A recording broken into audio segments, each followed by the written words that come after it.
مرحبا يا أصدقائي، كيف حالكم؟ اليوم إن شاء الله بخير وصحة جيدة. هذه كتبي التي قرأتها وهذه نباتاتي المفضلة. لدي قصة قصيرة لكم لم تسمعوها أبدا من قبل. هل سمعتم عن أغرب سحابة تم تصويرها من أحد الطائرات التجارية التي التقطها أحد مستعملي موقع ريد بتاريخ 3 أكتوبر سنة 2019؟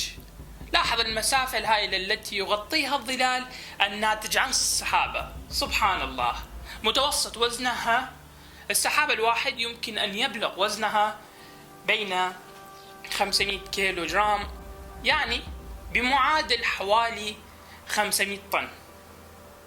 هذه الحقيقة ذكرها القرآن الكريم في قوله تعالى: بسم الله الرحمن الرحيم، هو الذي يريكم البرق خوفا وطمعا وينشئ السحاب الثقال.